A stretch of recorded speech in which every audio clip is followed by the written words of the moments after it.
I'm Hollis Taylor, and I'm a non-binary person, and I call myself a divine androgen.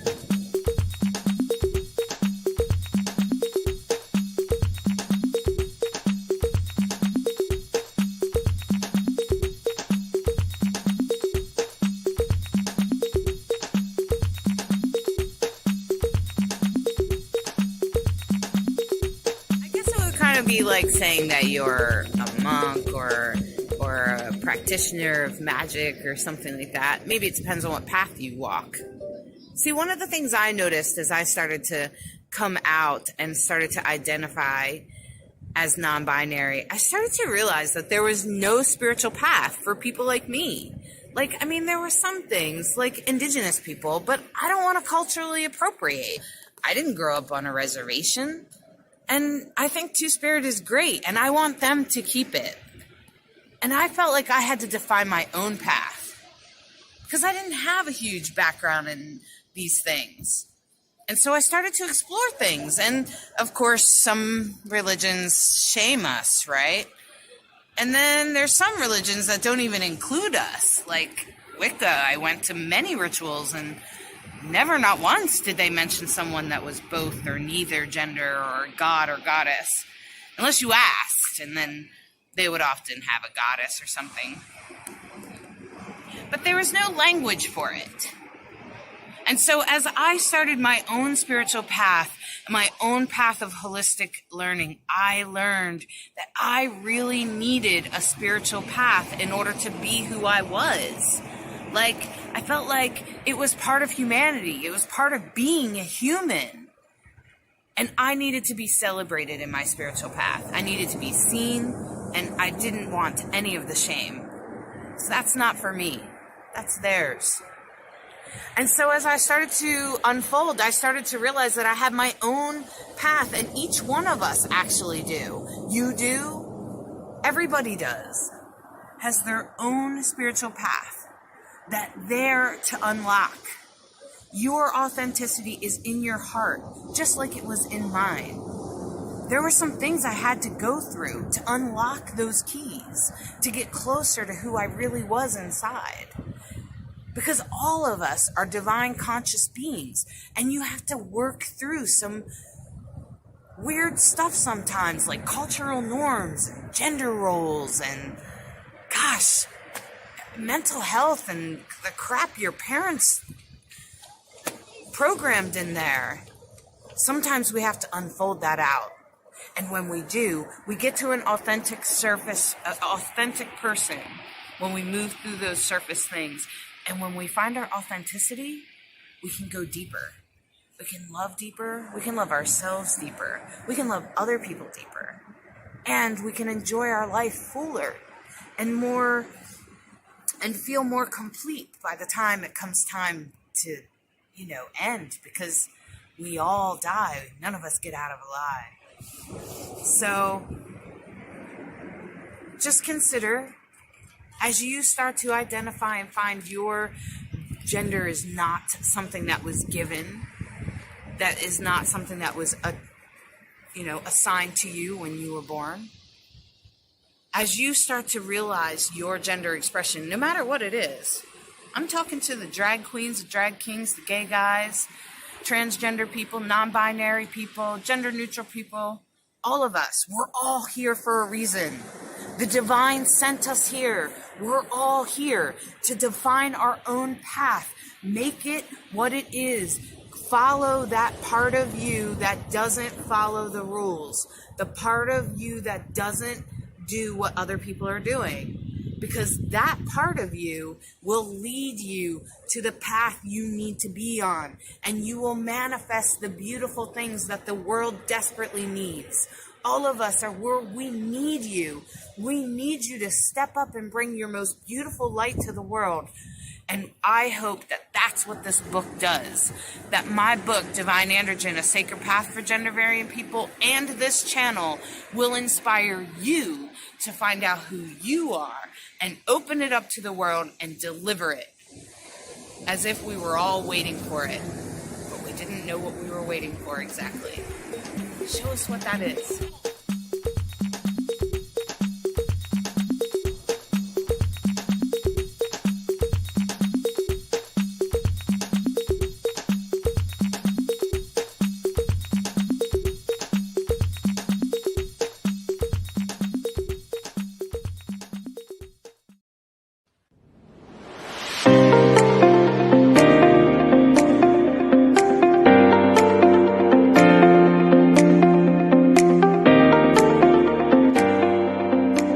Tune in to Kaleidoscope Eyes with your host, trans man LaCrosse Ortiz. Every week, we will be touching topics within the LGBTQIA plus community. We will also be having interviews with individuals within the community and allies. Journey with us as we share in their struggles and triumphs every Thursday at 7 p.m. Eastern.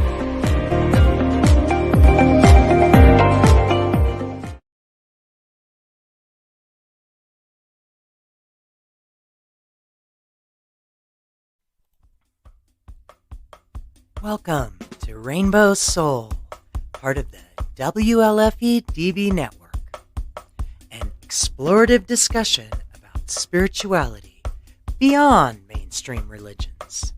Hollis Taylor, author, psychic, astrologer, and alchemical mage, brings their non-binary perspective together with fellow drag king and trans man LaCrosse Ortiz, a Jewish Taino with spiritual background of exploration that has led him to an atheist perspective.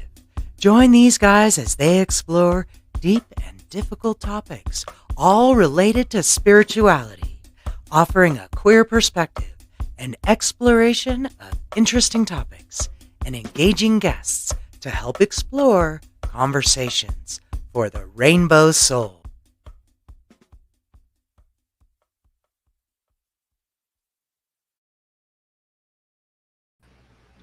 Hey, How are you? hey, LaCrosse. I'm so glad you're here. Thank you. So awesome to do Rainbow Soul once again. Yep. I'm so grateful to do this amazing show. I feel like we're reaching out to the people in the world and bringing them some messages they might need to hear. And welcome, Chanel. I'm so glad you're here to watch the show. And Sandy, so beautiful to see your face again, your comments. Thanks for being here. Thanks for interacting, you guys. We appreciate your comments. And, just if you have questions or comments, we love to hear and see them. So I'm Hollis, and I'm one of the show hosts, and I'm an author. I'm a psychic. I'm the author of this book, Divine Androgyny. It's a sacred path for gender variant people, and I wrote it for you. That's right, for gender variant people, because I just felt like we didn't have a whole lot of sacredness in the world. And so, LaCrosse, tell us about who you are. I'm LaCrosse Ortiz. I am a Taino Jewish atheist, believing in spirituality, where if there is a divine, it's irrelevant because we determine our path. So, and just learning. I love to learn, and which is kind of ended up how I ended up on this half of the spectrum, because I'm learning every week through this. This is great. Well, the best spiritual path is when you're learning all the time, my friend. Exactly. That's for sure. I'm always learning too.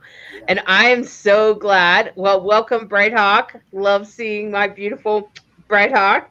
And thank you, Chanel. Your open video is beautiful, Hollis. Thank you, Chanel. Thanks for seeing it. I'm trying to get the message out there that gender variant people are sacred. And I appreciate that, Sandy. I like Bright Hawk's drums too.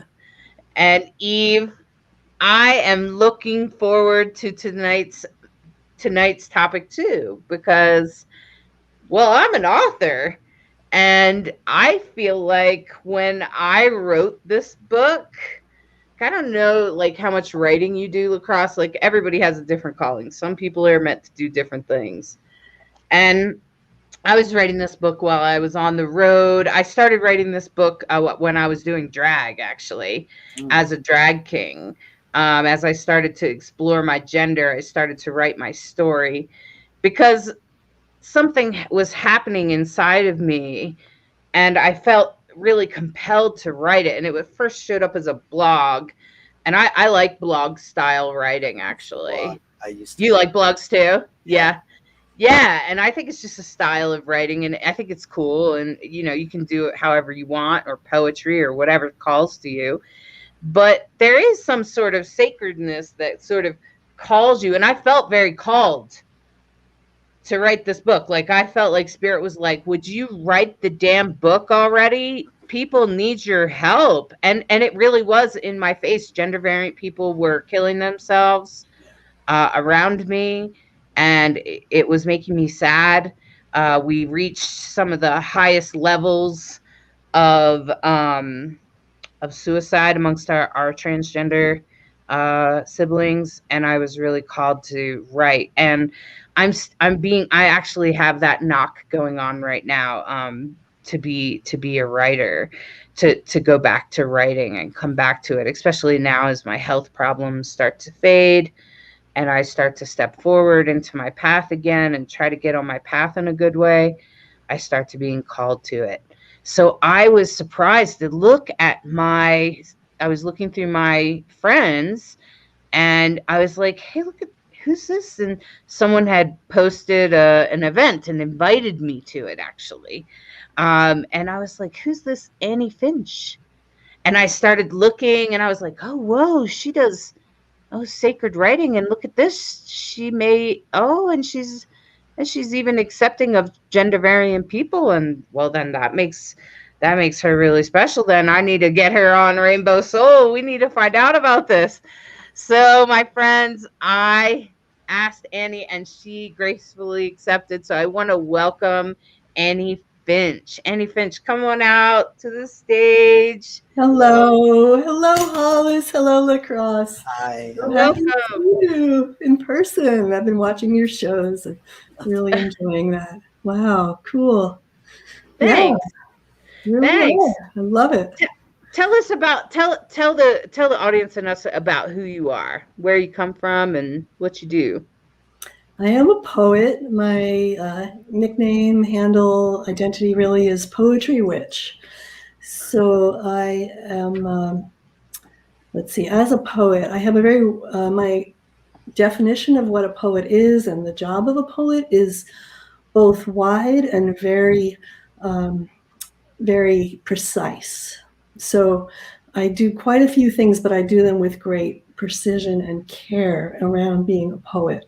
One of them is that I perform my poetry. I started something called Poetry Witch Ritual Theater, where I do these like mystery plays that are poetry, and then the ritual at the end. So it brings the witchcraft in. I do them for like the winter solstice, for the Wheel of the Year, especially for Yule and Ostara. So there's that. So I consider part of it being a performance and a witch. I also publish lots of books of poetry. I started my own community online called Poetry Witch Community, where I bring together witches, poets, who identify as women or gender nonconforming, like just to come together and just explore the connection between poetry and magic and ritual. I've also done a lot of teaching and editing of books and writing of books. I got a Ph.D. from Stanford, and I did all that because I'm trying to also educate people, poets and everybody, about my special connection with poetry, which is through the rhythm of it and the meter. So to me, this is what really brings the sacredness in. So this is all, part of my identity as a poet. I've also written plays. I translate poetry. I do criticism of poetry. I do a lot of different things. And I'm actually working on a book now called Witchosophy, Notes Towards a Magical Future. So that will be like cultural criticism. But I'm always trying to keep in mind the poet's angle to that as well. So, wow. Yeah. And right now you have an event or a class. Like a class. Yeah, I do. Yeah. In my community, poetrywitch.com, I do teach like meter and rhythm, and we'll talk about that today, I guess, what I mean by that sacred beat of a rhythm that to me is the essence of poetry. So I teach that. Also, I have this amazing class called the Magic of Rhythmic Writing, which is it brings my teaching together as a poet, a witch, as everything together. And it's this technique that I've learned and developed really myself, which is when I bring people together, and they don't have to be poets, they don't have to be even writers, but of course poets and writers get a lot out of it, for this sacred writing technique, which is about rhythm. It's about learning the different rhythms and what they mean to yourself, like how to hear your voices inside speaking the different rhythms and connect with yourself and connect with the earth through that rhythmic process. It's a 6-week class. It's pretty magical, and it's also a ritual as part of the class. So we devote 1 week to each element. So we start with the fire, and then the air, and then they each have their own rhythm. We work in those rhythms. They connect with, like, the fire connects with your will. The air rhythm gets you in touch with your mind. That's the one that's right now the only one available really in our culture. So what I'm about is what I call metrical diversity, rhythmic diversity, bringing in the rhythms of air, which is the body, which is the earth rhythm, the heart, the water rhythm, the center, the spirit rhythm, and the will, the fire rhythm. So teaching people how to access these rhythms for your own writing, and also just to get in touch and listen to your inner voices. They're powerful. Wow, that's really powerful that you talk about the different energies of writing, because I was thinking about my book when I was writing my book. Mm-hmm. There were times that I was at, intentional, magical, alchemical fire circles. I'm sure you're aware of the community. And I would, you go on the outside of the community. They're all dancing around the fire and drumming and singing and such. And I would go all the way on the outside to where I wouldn't be disturbing anyone. And I would write. Mm-hmm. And I felt like the fire was speaking to me. If I tried to go into the fire and go around the fire with everybody else, I couldn't do it. It would be like, no, go right. Yeah. And it'd be the middle of the night, it's like 2 o'clock in the morning. And I'm like, okay. Yeah. And I felt like that's what was calling me. And each one of the chapters actually came through during a fire circle. Wow. That is so every cool. Single one. Do you think the drumming was also part of it? Possibly. Yeah, possibly. Because definitely, Bright Hawk is usually drumming because I was with her. Yeah. So she'd be drumming, yes, often. But sometimes when she would drum, I would go back in. And then do some spins around the fire, do a few circles, and then come back out again. And then feel inspired. Come back out and then go finish. Yeah. And go finish the chapter. I taught a workshop at I just moved to Philadelphia. I've been in Europe for like almost a year. I'm just back, getting my American culture shock. But I just went yesterday. I got asked to do a workshop at the Philadelphia Pagan Pride Day. So I was there doing my workshop, and there was this really cool drummer there. So we were working together a bit, and he introduced me, I think that's his pronoun. He introduced me to this new rhythm I hadn't really heard before. No, sorry, it was and it was so funny. Like within like 2 minutes, I was like, after he said this to me, this rhythm. It was a Lithuanian rhythm, actually, that he knew from Lithuanian folk dances. He's very respected in the folk dance community. This rhythm it snapped me, like you were talking about, just snapped me into this hypnotic state. And I was like, wait, I have to write this poem. And the poem just came to me in that rhythm. Like, it was like it opens a door, right? Very physical process. It's not really your mind. It's something else. Yeah, it's incredible. Yeah. Yeah, it definitely... It's interesting that you said that, because I always wondered, like, as each chapter came in, I didn't know it was a chapter until later, towards the end. I actually got that download at the fire. The fire was kind of like, so everything that you've downloaded thus far is a chapter. Yeah. And if you go look, each one of the fires that you journaled in is a chapter. And I was like, oh my gosh, it really is. And then I just had to organize it and edit it and whatnot. And I had another fire circle person edit it. So yeah, it was really special in that way. Yeah. And the way, I guess maybe the drums might have been talking to me, but also there seemed to be some sort of power right in the center of the sacred fire. Yeah. It's definitely, alchemical fires are very sacred. Yes. Yeah. So, it's a tool. I mean, the rhythm is a tool. And I think a lot of us nowadays, people like to talk about, poetry as this special thing. Like we say, oh, that was so poetic, or poetry in motion, or all this kind of thing. But, when you really think about it, like, what is it that makes poetry so special? And is it really that poets are that much smarter or more sensitive, and are we really like these, gods on earth? No, I think it's because we had this technique of writing in rhythm that like connects us with nature, it connects us with our bodies, it connects us with the rhythms, the cycles, and it allows us to channel down. It's like a shamanic drum beat, and it allows us to heal. And I kind of believe that poets and witches are really pretty essentially bound in many cultures. These roles are very integrally related. So, it's I think sometimes we still have this reverence for poetry, but we forget how and why poets have that. Now that we have the page, and they're always just write, sit in the classroom, stare at the page.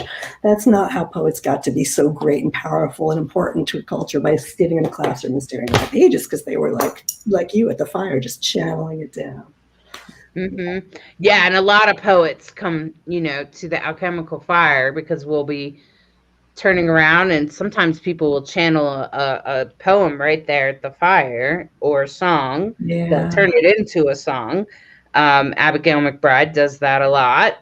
And Cool. I mean, I appreciate the rhythm and the rhyme, or the usually poetry moves me. Usually it moves my heart and my soul. Spells. Yeah, my book, one of my books is called Spells.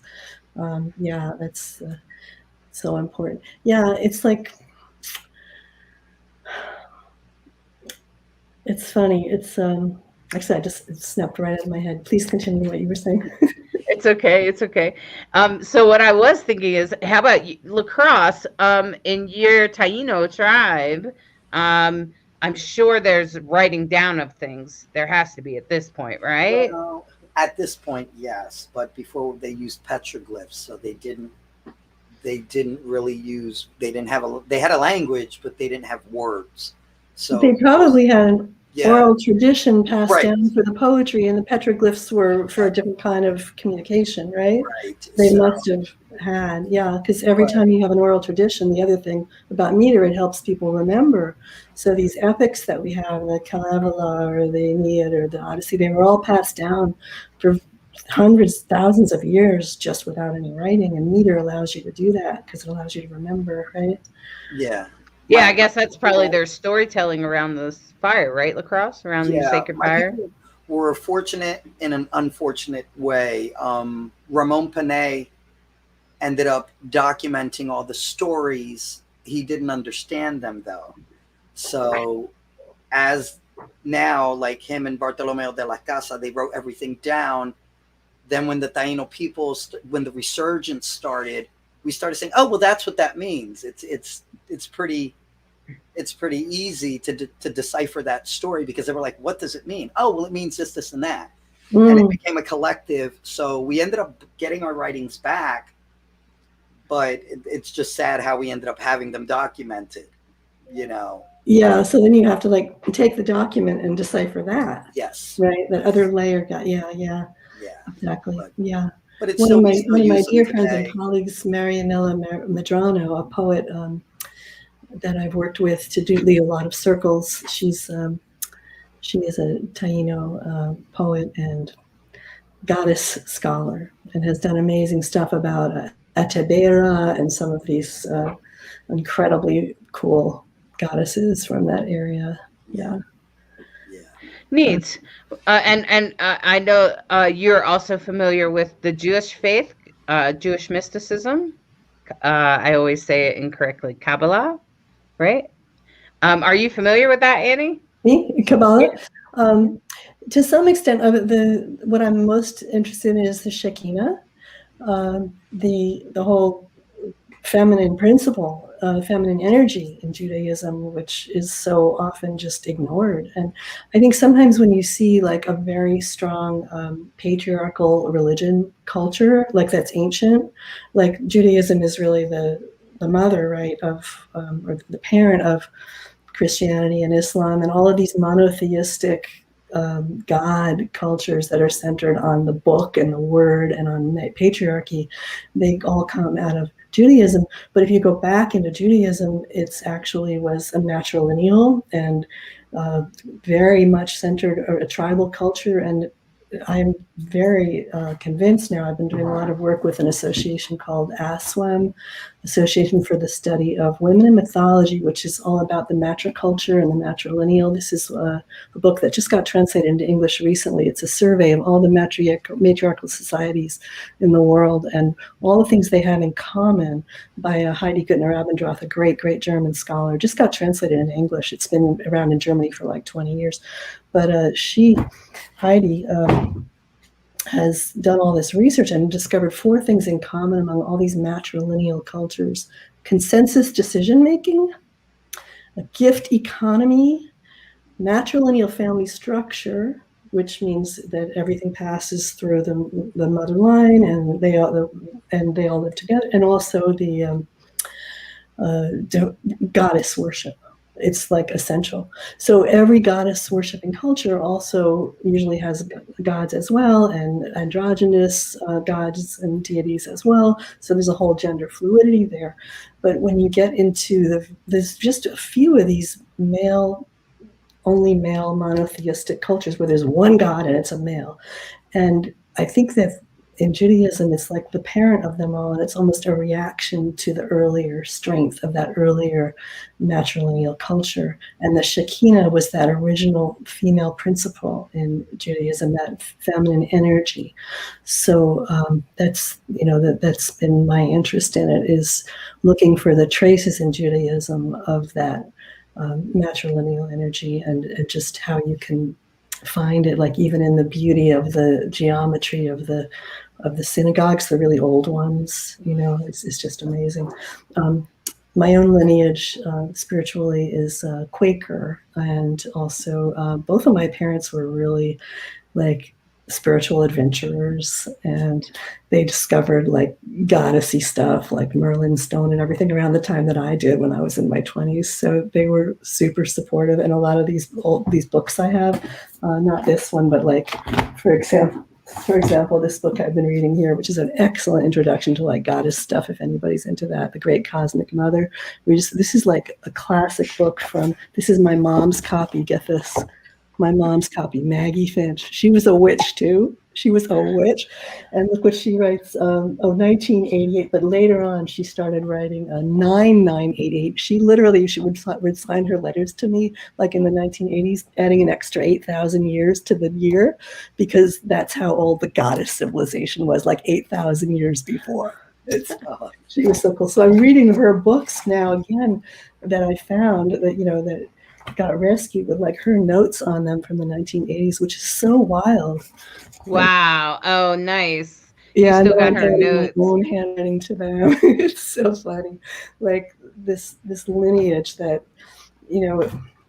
if we don't hold on to it, those of us who believe in liberation and freedom and, bringing back that balance, bringing the feminine energy back into the planet, which I believe that the divine androgynous among us are doing, like it's all about just opening up that fluidity and that spectrum and that energy of flow and just the principles of the matriarchal way of, it's consensus decision making, the gift economy, the flow. It's just like letting people be, freedom. And when people think about like a matriarchy, a lot of times they think, oh, it doesn't exist, because the reason nobody believes that they exist, even though Heidi convincingly shows to me that every continent on the planet had originally that kind of way of being, right? It's natural. We can all feel it. Everybody knows it. But for so long, anthropologists didn't believe that the matriarchies existed. And the reason is because they thought they were going to look like the opposite of a patriarchy. They imagined a whole bunch of women like going around telling everybody what to do. It's like, fuck that. Women don't want to waste time doing that. I mean, it's so, as you see, I do identify as a woman still, but and maybe always, but I think maybe I'm a sort of an androgynous woman. Like my idea about like, I don't, should I just keep talking? I'm just talking. You can, because I have something to relate to that. Go ahead and speak. Yeah, I've been thinking about it a lot in terms of your show, and one of my children is gender fluid, so I've really thought about this stuff a lot. And I've also, been in communities that are in upheaval right now. It's a very, challenging time for so many who identified as like lesbians or women separatists in the 70s and 80s. And, how are they dealing with this whole fluidity that we now have around gender? It's complex. But I guess my feeling about it is that the idea of what gender roles are that we all have right now has been formed under patriarchy, under thousands of years of patriarchy. So I feel like in a way we don't even know what those genders are, or even maybe what those sexes are. Like women's sexuality, Freud said, was an undiscovered continent. I mean, the number of women who don't orgasm because they've never figured out, and I'm going to say it right now, squeeze those muscles around something. Don't do Kegels, just empty Kegels. Stick something up there and squeeze it. And you've got 12 different muscles. There's 4 sides on the bottom, 4 sides in the middle, 4 sides on the top. Just squeeze, squeeze, squeeze. You'll be amazed. You'll be amazed. I mean, there's just a lot of powerful information about our bodies, about our souls that we just are out of touch with, but that doesn't mean it's going to be hard to get it back. It's right there under the surface, it's it's because it's real, it's right there. We just gotta get back in tune with it. I absolutely vibe with you on that, Annie, because let me just say that one of the reasons I don't go all the way as a trans man is because of my sacred connection. Now, when I first started to explore, I started to be yeah, I'm not sure. I'm not a woman and I'm not this and that. But there is a part of me that's but I was born into a woman's body and I was brought up in this world as a girl. I lived as a mother, as a wife, as a sacred slut. I did it. I really lived the life as a woman, and I can't walk away from that 100%. If someone uses he on me, unless I'm in drag, and then it's just a temporary existence for me, and I know that. So if they use he on me, I always feel but I think you're ignoring a huge sacred piece of me. And I learned that sacredness from the pagans, from witches that taught the sacredness of femininity, and the beauty of mother, of goddess, the red tent, and things like that. So I really felt as though, even as a feminist, that I could not completely leave that path. As if I did, I would only be abandoning my sisters. Even though I'm not saying that just because somebody transitions that they abandon, because lacrosse here certainly doesn't. It's a different way of bringing in the energy, or widening. And I felt that's what this tattoo was, because this tattoo, as you know, tattoo's a sacred mark, right? Started out as a feminist symbol, right? Yay! And then when I started to go through menopause, I added the androgynous symbols to it. Beautiful. That's what I did. I added the masculine for my father having my back, and the both, because that's where I'm going forward. Because my androgyny comes from a place of feminism, that if we can find equality within androgynous and gender variant people, if we can allow them, because in there, if you look at gender variant people, for instance, a drag queen is seen as lesser than, or a trans woman is seen lesser than. Why? Because they are seeing her step down, because women are less valued. And that is proof that is proof that Wow. we still come from a mentality Right. where people like lacrosse, and I know lacrosse, we've talked about this before, people like lacrosse are seen as just like a faker or something, right? Like, you know, like he's just trying to be something he's not. But he's not as demeaned as our drag queens or trans sisters, right, lacrosse? No, not in society, not at all. But I think that's where. But then when people find out what I was born, then it's a whole different ballgame. You know, so it's all according. But I think, like, as a trans man, it took for me to become a man to accept the femininity. I mean, I have 4 children. You know, I have 6 children. Two are not biologically mine, but I have 6. And I've realized that my job as a human being was to, because the truth is, people don't listen to women most of the time. They don't, because they figure, oh, you're just being emotional. You're just on hormones. You're feeling this. And this is kind of like my door where I can open up and say, hey, no, you guys are wrong. Don't talk about them like that. Don't treat them like that. Exactly. Not that they need me to speak for them, but if I am going to take this journey, it is only right that I be an ambassador and a representative and be a protector, because if they're not going to listen to them, I'm going to sure as hell make sure they listen to me, and I'll pull that male card if I have to make them realize you're being ridiculous. This is not proper. I totally agree with you. I mean, the gender binary under patriarchy is so oppressive and so restrictive to everybody, and that anything that fucks with it and just like opens it up and expands the idea of what each gender is and everything in between is just, it's good trouble. I really do believe. We're all allies on it, you know. I would say me transitioning into a male is basically a step down to me. I don't consider this a step up. This is a step down. So I have to step down to actually be in tune with that femininity, which is a step up. Wow. You see, that's it being. That's so magical. I was toxic masculinity. Toxic as could be, and I'm Latino. That's as toxic as you get sometimes. And I can speak for myself and my people. But at the end of the day, it took for me to transition. Right. And to become a man, to tap into that femininity. I hear you. Yeah, exactly. I do really believe, though, that when you have those super patriarchal pockets, that in a way that the reason they're like that is because they are reacting against such a powerful matrilineal base that's still there, and it's really just under the surface, right? So, you know, that's something to, it's tough times for the fear and intimidation.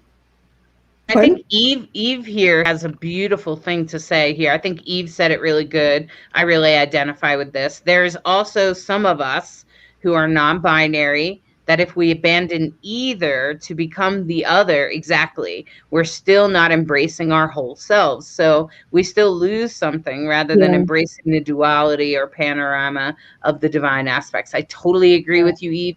That's exactly where I'm at. That I like to embrace both. And I really totally fully feel that I'm both, because I was a masculine person born into a woman's body and I spent the first half of my life trying to be a full-on woman, going, what's wrong with me? What's wrong with me? What's wrong with me? And then eventually I came to the understanding that I was actually sacred. And so all you gender variant people out there, regardless of how you come to it, whether you're a trans man like Lacrosse, whether you're both like me, or if you're like Annie and you're totally feminine and feel like a woman, but sometimes you feel like you're a little bit of a gender bender. The child says I'm non-binary, and I just haven't quite figured that out yet. And when I look back at my life, you know, who knows what I would have done now? So who knows? I mean, it's but whatever. And it doesn't matter how. I'll be the. It doesn't matter how you identify. If you push just a little bit of gender, or if you're an ally and you stand with gender variant people, know that you are important. You are valid, and we need you. We need you, we need you, we need you, because like Annie said, it's probably what will bring down the patriarchy really in the end. And I totally get with you on that. Maybe I'm just undercover. Exactly. I mean, I think it is. I was thinking about this a lot today, you know, thinking about the show and everything. And one thing that came up was that women, you know, I think it may be on some level personally, I might feel more non-binary than I realized growing up when I did in the 60s and 70s, because there was so much pressure.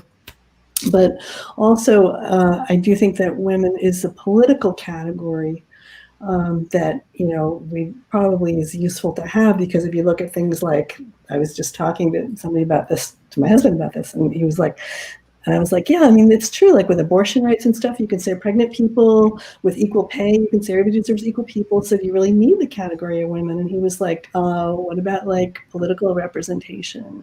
Or what about when you look at the publishing world? Like if you get rid of that category of women, then you don't have that idea of, okay, well, how many women are in this magazine anyway? Or how many women are in Congress? You know, like politically, it's a category that has necessity. I would think, but it's a really, I think it's so great to think about. I mean, just politically, it's great to like just blow open everybody's mind about all this stuff, because whatever exists right now is not helpful, you know, the status quo. But also, I think from a sacred point of view, like I love this podcast. I love what you're doing, because, and I do feel it connects to the rhythms as well, because in the same way, I think that you channel, you know, that poets or people who are writing in these sacred rhythms, who are and medicine people, shamanic people, you know, the same way that you're channeling the genders, which you can really do, you can also channel these rhythms and the different parts of the self. So it's almost like you're able to look in all these different directions, and just kind of help to bring people together that way into a community. How can we have a community if we don't have like someone channeling that energy and just opening, like Hollis at the fire, like just letting it come through?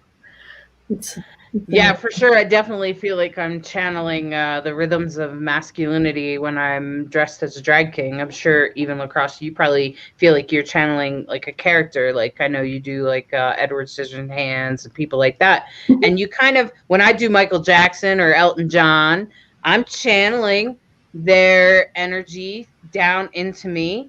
I don't do Michael Jackson anymore out of respect for people of color, but I do Elton John. And when I do, thank goodness he's a good guy. So it makes it really easy, right? And so then I just channel his energy and I watch the way he behaves and stuff. And I can come to a pride and appear like Elton. But when I do, I'm channeling that rhythm of him. I'm bringing that and presenting it to the world. Exactly. I channel William Butler Yeats that really poets really love, especially the ones in Ireland. It's like, I shall arise and go now, and go to Innisfree, and a small cabin built there of clay and wattles made. 9 bean rows shall I have there, a hive for the honeybee, and live alone in the bee loud glade. And I shall have some peace there, where peace comes dropping slow, dropping from the vales of evening to where the cricket sings. Their evenings all a glimmer, and noon a purple glow, and morning full of the linnet's wings. And I shall have some peace there, for always night and day I hear lake water lapping with low sounds by the shore. Though I stand on the roadway or on the pavement's gray, I hear it in the deep heart's core. When I'm in Ireland, I do a really totally more Yatesy low voice, but you're channeling. When you speak a poem like that, because of the rhythm, you're channeling the body of the poet. And that's a magical thing, to be able to put those words in your mouth and channel the physical reality of their body. Yeah, that's interesting that you talk about as when you channel. Like I notice when I do tarot readings and I start channeling the spirit energy of whatever the meaning of the cards are, but spirit channels through me to deliver messages to people. I don't know what's going on in people's personal lives watching that, I don't know. And when I'm doing that, I noticed the words come out rhythmically. Yeah, And I'm well, like, crazy. I don't know, it's not crazy. It makes total sense. So in ancient Ireland, the bards used to go to like bard school for 20 years or whatever. And the main thing that they learned, because there was no writing, right? And they learned to memorize poems and stuff. But one of the main things they learned was rhythms and meters. Like when I teach my Magic of Rhythmical Writing class, I teach 5 meters usually, or sometimes 4. The 5th one is kind of sacred, so I kind of save it till the end and see if everybody's ready for it, because it's like we have to go through the rhythms of the will and the mind and the body and the heart before we move into the spirit. And I think actually people's lives sometimes unfold in that order as well. I've spent decades developing this class, so I've worked in the different orders, and I finally have one that really I feel is helpful, accurate. But, you know, we do 5 rhythms. And if you compare it to like the Sanskrit or the ancient Irish rhythms that the bards, they learned dozens, hundreds in Sanskrit, and I believe dozens in ancient Ireland at least. So one of the things they were doing was refining their ability to be a channel by learning these rhythms, so that however the rhythm wants to come through, however those words want to come through, they'll find a ready channel in several different ways, many different ways. That's kind of amazing, right? So that's how I started working in meter myself, was to just make myself the best channel that I possibly could. And having taught this to so many poets, and as you both know, I'm sure, you know, in order to really move forward in your truth, you just have to ignore what's out there because it's already so out of date, right? And this idea that meter is like old-fashioned or unnecessary, or I know maybe it's unnecessary to many poets. I don't know. It clearly is, but the idea that it's not helpful to anybody anymore is so ridiculous, because I work with these poets. I work with them for years, and people are like, "Oh my God, you're blowing my mind! This is so incredible! You changed everything!" And but as you know, but except the thing I was going to say way before that I forgot was that the pagans totally get it. So I'll just tell you a little bit about my own struggles over the decades as a poet who has been writing in meter for a long, long, long time. For such a long time, people didn't get it that I was, the only poets they would think would write in meter would be like neoconservative white men. Like, you know, because there were, especially in the 90s and still today, a lot of neoconservative white men who like to write in like iambic pentameter because it makes them feel powerful and reminds them of the good old days, I think, or it just makes them feel secure. And I even heard a man say one time, "We have to bow down to master pentameter." Literally, he said that. So, you know, the thing that people don't get when they hear that I write in meter, it's like, wait a minute, she's a feminist, she's a progressive, she's like totally on the left. How could she possibly write in meter? That's such an old-fashioned thing to do. And then so I had my struggle with that for a long time, but meanwhile I was developing my spirituality. And then when I came out as a witch, was like in 2010, I started a blog called American Witch, which was still kind of scary at that time, for me anyway. But when I came out as a witch, then people started to say, how can she be a progressive feminist and write in meter? Oh, she's a witch. Oh, I get it now. Like it computed all of a sudden. And, you know, I think it's no coincidence that, as you were saying, Hollis, so many pagans are like in tune with just how the poetry flows and the magic aspects of rhythm, and, you know, and it just kind of get into it.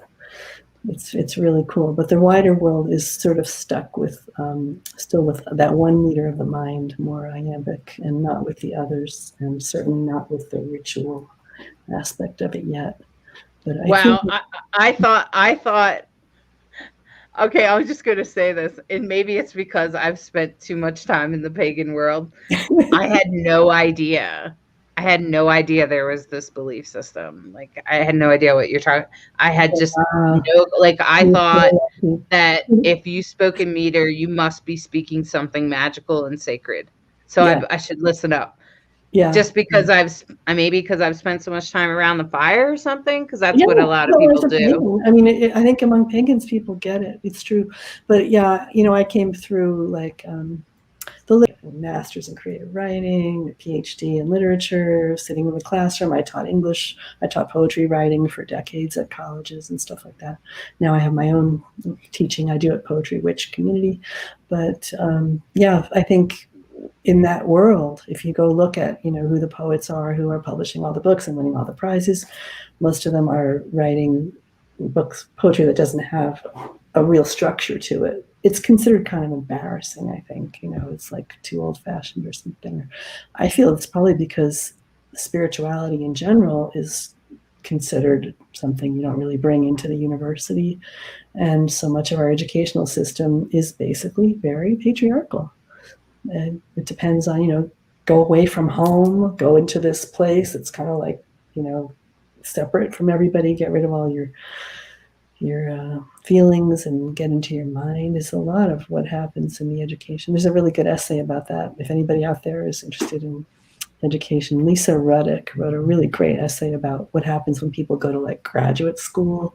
They go on beyond the undergraduate and they get an advanced degree in something, and there's like a hazing process where you have to leave like your feelings behind. And it's a great essay by Lisa Ruddick, Ruddick. So I think, it says something pretty sad about a culture when the culture as a whole doesn't have spirituality at its core. And, when we travel to other places, everywhere I've been practically, besides, this very small, really, the United States and some of the developed countries in like Europe, they are different from the rest of the world, right? And it's because we don't have spirituality at the core anymore. And we are so out of touch with that matrilineal, consensus decision-making, nature-based way of living.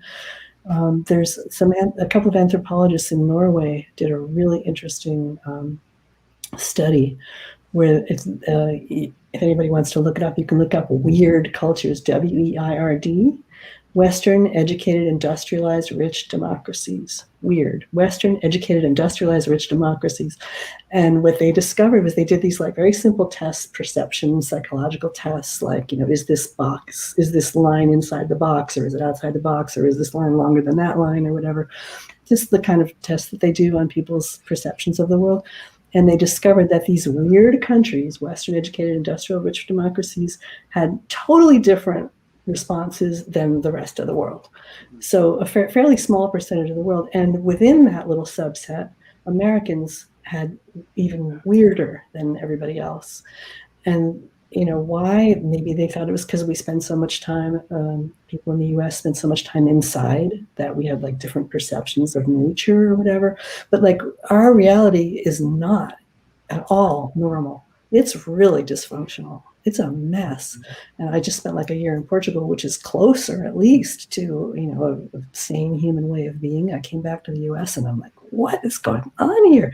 It's just, things are so ugly and weird and inhuman and disrespectful, and you can't even like take a walk without running into like garbage and highways, and it's just a mess. Like, who's in charge of this ship?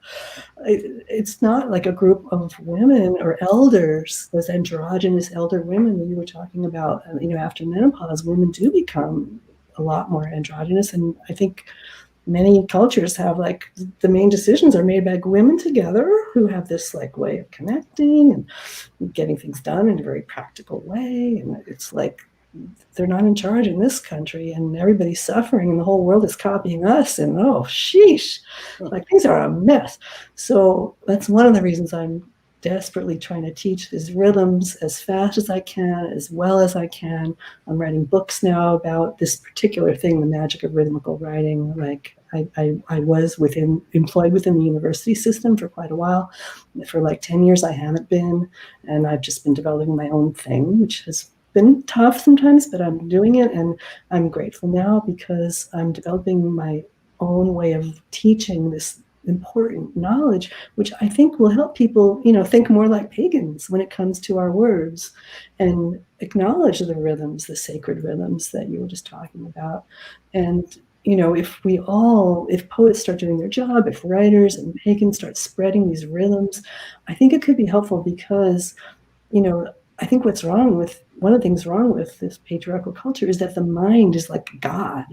The mind is revered over so many other things. And it's like the heart and the soul and the body are kind of in a lower position. So these rhythms can elevate all to the same. So the wider system I'm talking about, even beyond the rhythms, but the rhythms have been my path into it, is I call the 5 directions. And it's basically a sacred circle, with the same 5 directions that we find, or sometimes some different cultures have 7, or, different elements and things, but it's a kind of a fairly standard witchy pagan circle with a couple of differences. I go counterclockwise. Very important. To me, that's the energy towards the earth, towards the female principle that needs to be balanced out, and then I start in the south with the will, very important. For a long time, I only had 4 directions. Like many pagans have 4 directions, right? Mind, body, heart, spirit. But then this all started when I had a short-lived business for a while that I divided along these principles. So I really tested it in the field, so to speak. So I added this 5th thing for the will. The will, obviously, right? If it harms none, do as you will. This is the first law of witchcraft. So the will is really important. But when we talk about mind, body, heart, spirit, we often leave out the will. And the problem when you leave out the will is that people can confuse the will with, like, they might think their mind is the will. That's a mess, right? Or they might think their heart is the will, and then they get all confused with their emotions. Or they think their body is the will, then they can get really self-indulgent with the body. Or they think the spirit is the will, and then they lose their sense of self. So it's really important to put the will in its place as one of that sacred circle, the 5th thing. And when you do that, it's like the heart, the body, the spirit, and the mind can kind of take their place, and all should be equal. So I teach all these rhythms equally. I learned this after teaching college creative writing for so long, realizing that if people were learning poetry, if they learned any rhythm at all, they only learned iambic, the meter of the mind. So I started teaching all these 5 rhythms that I have. The other meters would be the anapest for the anapest for the will, the iamb for the mind, the trochee for the body, the dactyl for the heart, and the anthrobac for the spirit. That's my whole secrets right there for all the poetry nerds out there. And so it's like when we bring in these 5 directions, you don't even have to be writing in rhythms to use these 5 directions and their wisdom. And I use it a lot in my daily life. Like, say I'm packing for a trip, and I think, or say I'm like dealing with a problem in my life, or say I'm coming up with an idea for a book or something, and I have and I'll have different parts, and I'll be like, oh, that's kind of like the heart, that's kind of like the mind, that's kind of like the will, that's kind of like the spirit. What am I missing? Oh yeah, I'm missing the body. And then I'll think, oh yeah, the body, there's a 5th thing. So, it helps for checking out lots of different situations, just to sort of make sure you're checking in with those 5 different aspects of yourself: will, mind, body, heart, and spirit. So, well, that's really beautiful. I love the way you've sort of packaged that up to be what I would consider holistic, where it includes all parts of us. Because I feel like if you don't, like, a lot of LGBTQIA people don't have sacredness in our life. We don't have sacredness in our life. So then as a result, we're missing that sacredness. And then as a result, we there's something out of balance. And I think that's why we have a high suicide rate and things like that, because we don't integrate sacredness. And we were talking about this, Lacrosse and I talked about this in the week when we talked about the sacredness of being gender variant, the divine androgen. I saw that. True spirit. Yeah. And that's if you don't integrate some sort of spiritual path, you're not going to feel wholeness in your life. Exactly. And even Lacrosse, being an atheist, would even vouch for that, right? I mean, the wholeness doesn't even have to be deistic or religious or anything. It's just that sense of wholeness, that sense of being part and it helps to be in a circle with other people too, I feel, but also just to have that circle in your own life. Totally agree with you. And this is why this show is so important, because when we have LGBTQIA people like feeling sad or, killing ourselves, killing each other, it's just horrible. I mean, that's the worst thing, because those are the sacred people. Agreed. And it's unfortunate that even intersex people are, I just want to always honor intersex people. They are physical proof that gender variance exists in the world, and they are currently being altered upon birth before they're even aware that they're intersex as infants. Doctors have the rights. Nowhere in the world do intersex people have their own rights. Exactly. They are completely raped of that ability to be intersex upon birth, which is a really sad thing. But we're going to take a little break. I want to remind you guys that if you have a dream, make sure you post it in the chat so that Lacrosse can take a read of it. And when we come back from the break, Lacrosse will hopefully do a dream interpretation, or we'll talk about how dreams show up for us. And then we'll come back, and maybe Annie, you could maybe speak a few poems for us in our second half. Maybe just share a couple of really neat poems that you might have on hand. And anyway, we'll be back in just a few moments. Thank you.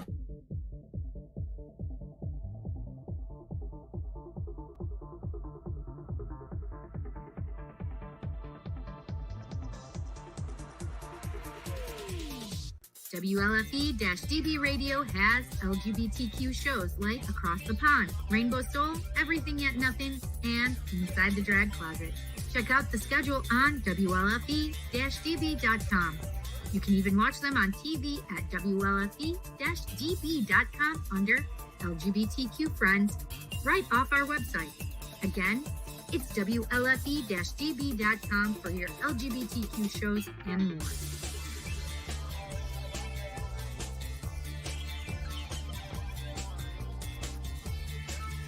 WLFE-DB.com, where talk radio is a whole lot better. Our shows are your shows, and that there makes for a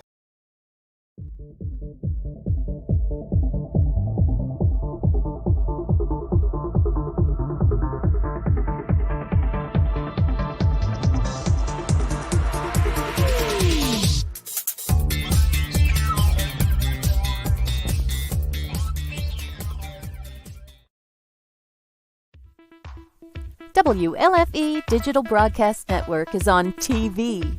You can watch all of our shows on WLFE-DB.com. Check out our channels: Paranormal View for all of your paranormal type shows, LGBTQ Friends for all of our LGBTQ shows, Variety Unlimited for all other shows. It runs 24/7 right on WLFE-DB.com. You'll even catch the lives, all in one place. Never miss an episode, past or future. WLFE-DB.com, where our shows are your shows. Search for your favorite shows like Where's My Sage, Inside the Drag Closet, Across the Pond, Everything Yet Nothing, Paratalk Radio, Step into the Paranormal, The Creepy Parlor, Just Cindy, and more. Now you won't miss an episode. Remember, follow Facebook Live and YouTube Live. Make sure you subscribe and follow your favorite WLFE-DB radio shows. You can find our shows where you listen to your favorite podcasts, like Spotify, Amazon Music, iHeartRadio, and more. WLFE-DB Radio is looking for podcasts to join our family. You don't have to fit any strict genre. We're a plethora of shows. If you're looking to jump on a growing network, then contact us at WLFEDBradio@gmail.com. Wow, Amazon Music just got a whole lot better. Your favorite shows from WLFE-DB Radio can now be found there. Yes, we are on Amazon Music, found under podcasts. Download the app, find podcasts, and search all of your favorite shows. Shows like Where's My Sage, Across the Pond, Everything Yet Nothing, Skeptical Help Bar, The Creepy Parlor, Just Cindy, and much more. Now you don't have to miss an episode ever. Amazon Music is WLFE DB radiofied.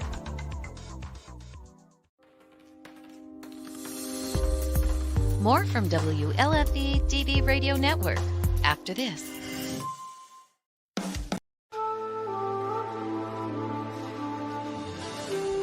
Hi, I'm Rob. And I'm Joan. We are the hosts of Meet the Author podcast, paranormal investigators and indie published authors. But the show is not about us. Meet the Author podcast gives you an opportunity to meet and interact with indie published authors on a weekly basis right from your own home. Find out the story behind their stories. Have a chance to hear about their work and new releases on the horizon. Join us as we engage in casual conversation with insightful guests every Wednesday at 7 p.m. Eastern Time. You can watch us live on Facebook, YouTube, or WLFE-DB TV.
Welcome back. Welcome back.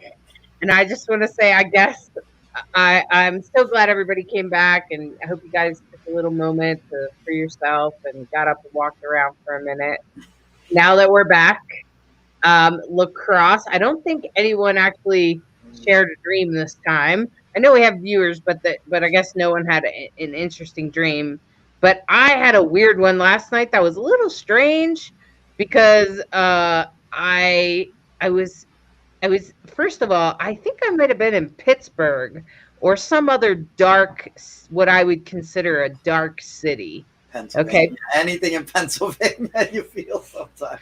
Yeah, sometimes, especially, I don't know, what my experience in Pittsburgh's been fairly dark.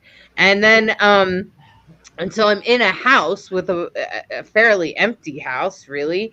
And it's kind of like this old house, and these people, they're younger people, but I seem to know them.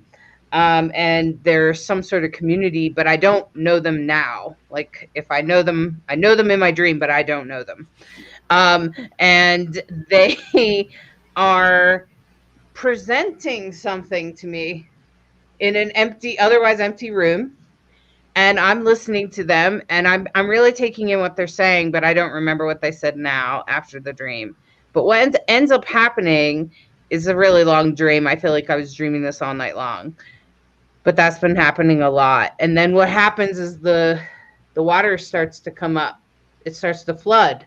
And I'm like, well, of course it's flooding, because I told you the entire East Coast is pretty low, close to sea level, and this is what's going to happen with climate change. And and then I start talking about elders, and the conversation that I definitely had was about climate change, that the area was going to flood, and that was kind of my experience. But I wasn't being that rude, but I was feeling that way. Okay, but I was explaining it to them like you would explain something to a young person. And I wasn't being disrespectful to them. And then I was like, and the other point is that you might want to listen to your elders, just like you, as you get older, you learn, right? You learn from your past mistakes. If someone's been here for 40 years or 50 years or 80 years, don't you think they might know a little bit more than you know at 25 years? Okay. And that's what I'm kind of saying to them. But, you know, our younger generation right now is kind of like, we hate to, and I can't blame them because a lot of boomers and older people are anti-queer. They look down on younger people, and I don't blame them at all. So I totally get where they're coming from, and I tend to be a bridge between the ages, and I know that about myself. But the whole time I'm having this conversation, there's a chair in the water, and the chair is coming up with the water. And I'm looking at the chair, and I'm like, well, I'm not going to get in the chair, because if I do, my ass is going to get all wet, because I don't think it's going to float if I sit in it. I mean, it's floating now, but I don't think if I add my weight to it, it's going to float anymore. And I knew that. So then I just started pushing the chair out of the room. And after I explained a few things about elders and trying to help them see the world from a bigger perspective, trying to help bridge that gap that I often do between generational people, I just started leaving. I just started backing out of the flooding place, and kind of like, okay, I'm going to leave you to it now. I said what you need to hear, and I'm out now. Right. That's pretty much. That's a deep dream. That's a really deep, intense dream. Okay. All right. Now, Pittsburgh or Pennsylvania, I mean, we've talked on multiple occasions. This is not your favorite place in the world. Okay. Mm. It's not even close, you know? And so just keep that in mind. All right. Now you're in an old house, it's empty, and you're talking to younger people.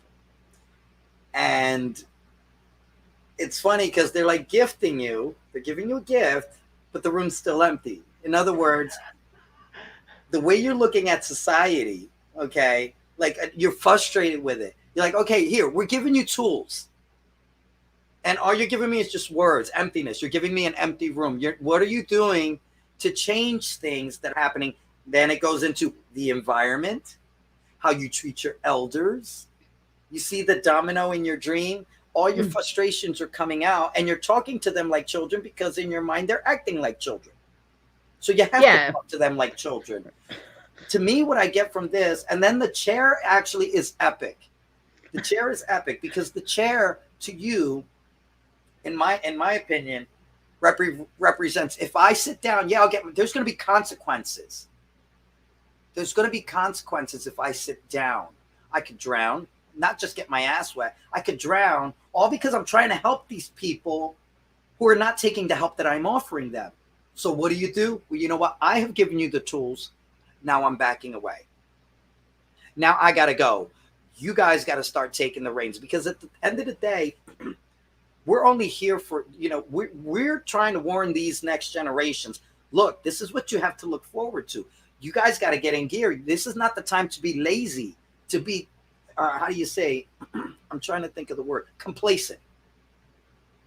And I feel that you're frustrated with the complacency that's happening, and the lack of people really wanting to do the work to make it a better world that we live in.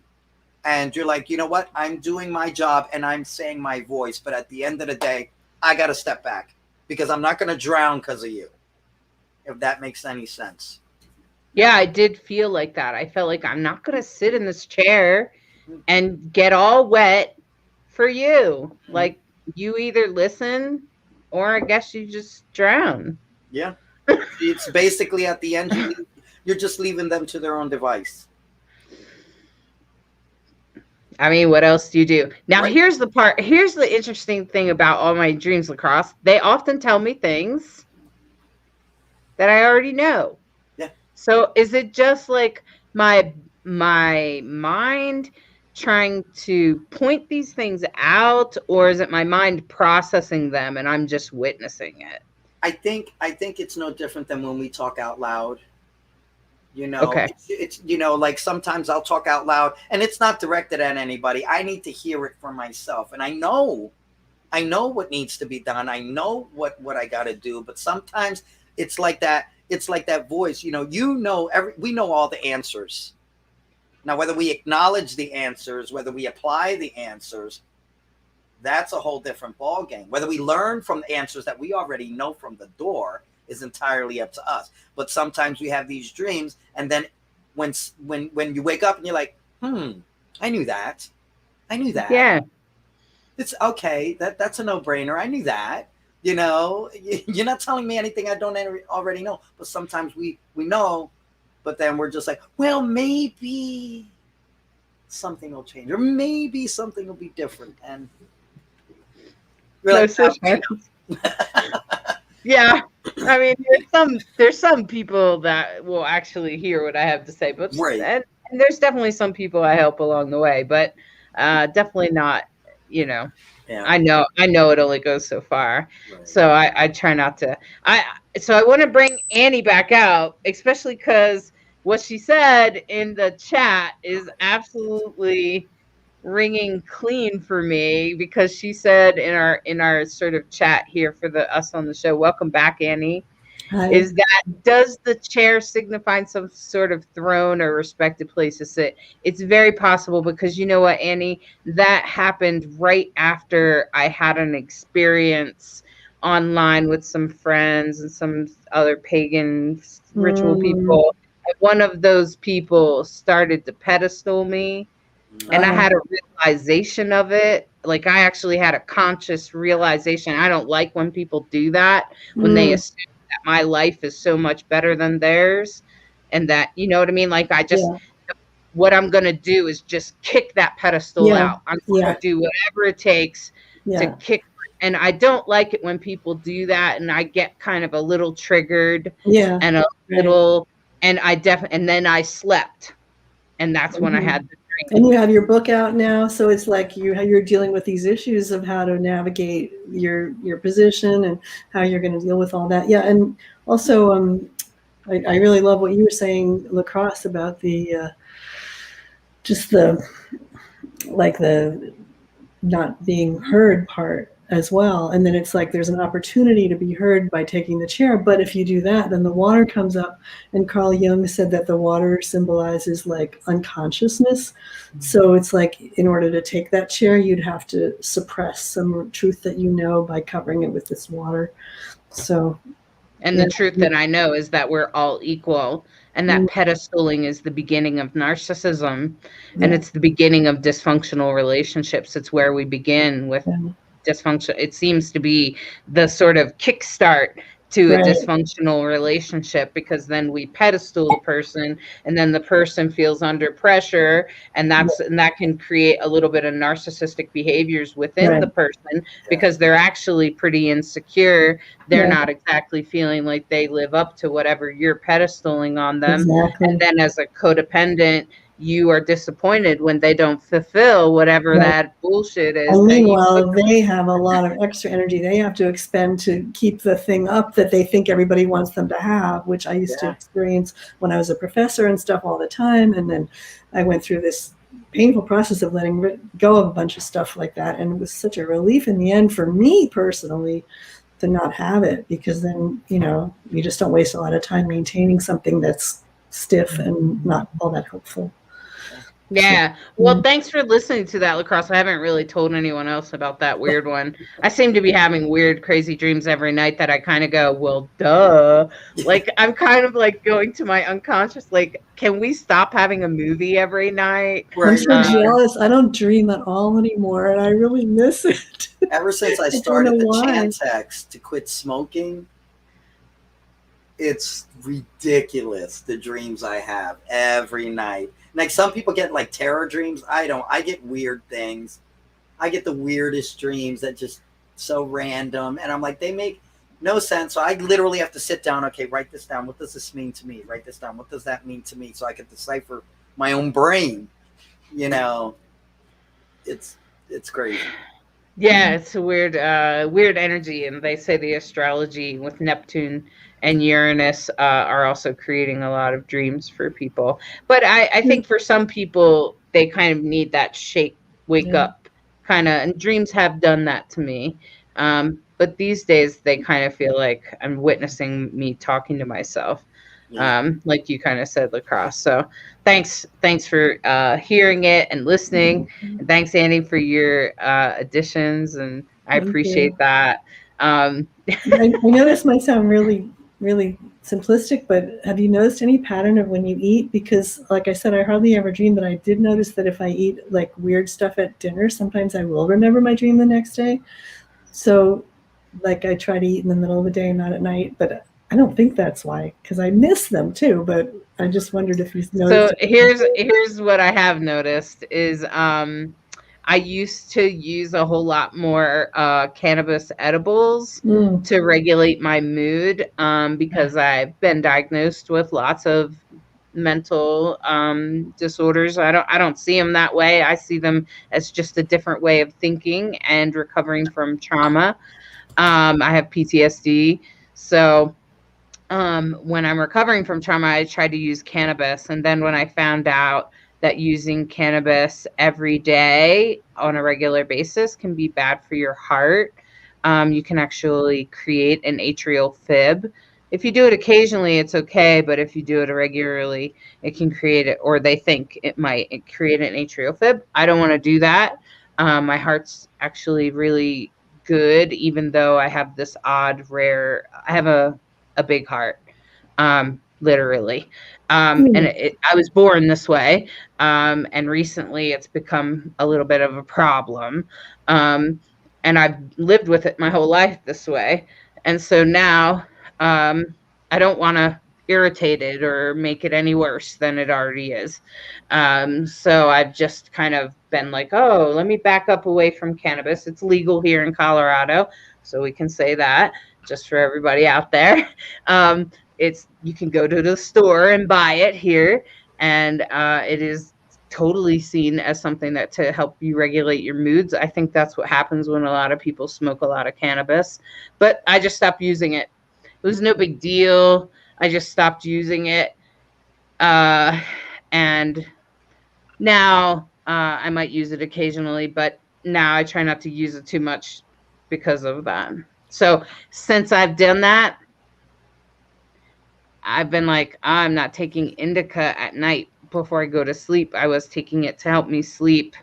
So now I'm taking some other herbs to help me sleep, because part of the menopause journey is a lack of sleep. Yep. So, yeah. So does it affect your dreaming? Yeah, indica does. Indica will keep you from dreaming. So I used to actually take it for that reason. Because I don't want to dream every night, because I'll wake up in the morning feeling like I've been at the movies all night. And I didn't really learn anything. It doesn't usually indicate anything to me that's life-changing. Yeah, but if you take indica, if you eat at night or don't eat, it makes no difference. No. Me and food, we're really good friends, except sometimes I eat a little too much of it. So I'm a chef too. So yeah, if I eat too much sugar, my heart will race. But that's really just a physical reaction to eating, right? So Eve said certain types of cheese can induce more lucid dreaming. Really? Wow. Lucid dreaming, that's like daytime dreaming, right? So that could probably help you with your sacred writing, I bet. Totally. And Sandy says because watermelon. You were saying about intersex, I just wanted to point out that I edited this book last year. It's the first anthology of writing literature about abortion, writers on abortion. And it covers like 5 continents and 6 centuries. It's very comprehensive. But there's one poem in here describing somebody having to abort a baby, being advised to abort a baby in the 1960s because the baby was intersex. Oh my gosh, that's horrible. But is it a poem? Is it like short enough that you can read, or is it long? It's pretty short. I can you know what I can do? I can just hold it up so people can screenshot it if they want. Is that okay? Yeah, I could also read it, but I don't know what our time is. Wait, what's it called? From Past Due? No, it's called 5 Months Vulnerable. Does it fit? I can read it too. Yep, you can go. I can't quite see it. Okay. Can't Should I quite read see it? it. Okay. Yeah, go ahead. It's only one page. It's We have by the time. Burley Newton. It's called We have Months about 30 Vulnerable. minutes. Okay, we're fine then. It's called 5 Months Vulnerable by Burley Newton. Entitlement never entered my mind. I was pregnant, 5 months vulnerable, when a doctor suggested I have an abortion. This is why we do amniocentesis, he said. I was pregnant, 5 months vulnerable, an extra X chromosome in every cell. This is why we do amniocentesis, he said. This fetus will develop breasts in his teens. An extra X chromosome in every cell. No real concept of diversity in 1984. This fetus will develop breasts in his teens. No words pangender or transgender. No real concept of diversity in 1984. A science-based legal procedure, that's all. No words pangender or transgender. No social evidence-based research. Just a science-based legal procedure, that's all. When a doctor suggested I have an abortion. No social evidence-based research. Just entitlement never entered my mind. Wow. See, that's the kind of thing that gets me, like, gets my feathers going, I guess. What's the name of that book? I have an intersex friend that is also a activist. Choice words. Okay. Writers on abortion. Yeah. All right. Yeah, that's really powerful because that really sort of sums up apparently what happens. Yeah. In the 80s and probably still in a lot of places. Yeah. Yeah, they don't tell you to abort it now, but they definitely don't allow for the person to just stay intersex. Right. Yeah, they make that decision. Crazy. Well, they have a choice word for it. When I was carrying my youngest, they said her head was too big, that she probably had Down syndrome and all this. And then they're like, but we want to do an amniocentesis. And I said, no. And they're like, well, why not? I said, well, if she has Down syndrome, then I guess the universe decides that that's what I have. Well, we can take care of it. We can take care of this problem. I said, it's not a problem. It's not a problem. And turns out my daughter just had a big head. Oh my gosh. She just had a big head. Does she literally just have a big head? She just had a big head when she was born, and she grew into it. But it just goes to show that they think that they know all the time the answers, and they don't always have the. Now I'm thinking, what if I would have took them up on the offer? I wouldn't have this beautiful young lady. Yeah. This medical system is so weird with the. I'm really scared to enter it now. Like, I don't want to be flaky. I got vaccinated. I thought that was very sensible, but honestly, it's like. I agree. My mom, and I maybe shouldn't say this, but my mom never got mammograms. And then like my friends started telling me when I was in my 40s, get mammograms. And so I went, and oh my God, I had the most horrible experiences, false alarms and all this stuff over nothing. And then they did find this one thing, like DCIS, which in Europe, they don't do anything. They just watch it. And apparently like 75% of people with breasts, when they die, they have this stuff anyway, DCIS, like it's an early pre-cancer thing. And so I followed their advice, and I went and I did this like biopsy, and now my balance is messed up because it's like they took away tissue, and my balance is different. Like my body is different. And it turned out that then I went to a holistic doctor because they wanted to like do more stuff. And I was like, fuck, this is ridiculous. I went to a holistic doctor and like totally dealt with it through diet and things like that. I mean, I had to learn the hard way that not everyone over 40 can be on testosterone because so trans people should know this, gender non-binary people. If you're going to take testosterone, you should know that when you start to approach the menopause time, your body will turn that testosterone into estrogen, and doesn't really help you because your estrogens are dipping because you're transforming into a divine, in my opinion, into an androgen. And that's kind of how it happens. So just saying. But a natural hormone doctor is the one that was like, I don't think it's a good idea for you to be on testosterone, by the way, and this is why. And he showed me numbers in my test. So I'm just saying that, yeah, definitely, Eve, you're right. Medical professionals seem to forget they're not infallible. Yeah. I agree, Eve, and it's a sad thing, and it's a hard thing, especially right now with everything that's going on with the vaccines and stuff. And we have to make our own decisions for our own self, and we also have to weigh in what's worse, the possible side effects of the vaccine or the virus itself. Which one's a bigger threat for you? And I think that's what we all each have to decide. And here we are. So I'm just going to say that I really am moved by that poem, because I really have a strong connection to intersex people, because my gender dysphoria feels like I'm intersex, like I actually have both. And I have some friends that are intersex, and I feel very moved to make sure that their activism is heard in the world. They will be on the show when they're a little less overwhelmed with what's going on in their life. But I'm just going to say that that's really powerful, and that's what poetry does, right? That's what it does, is that it brings these powerful messages that need to be heard, right? It brings it to our ears. Right? And that poem, I want to point out, that poem is in a form called a pantoum, which is a beautiful form based in the Philippines. And you would have heard that repetition in a very patterned way. And I believe that's one of the reasons it is such a powerful poem, is the form is very exact and disciplined. And before the break, you were saying how you appreciated that compact nature of these 5 directions, that I've been developing this system. And I do feel that one of the reasons it has such a strong structure is because of my decades of experience writing poems in form.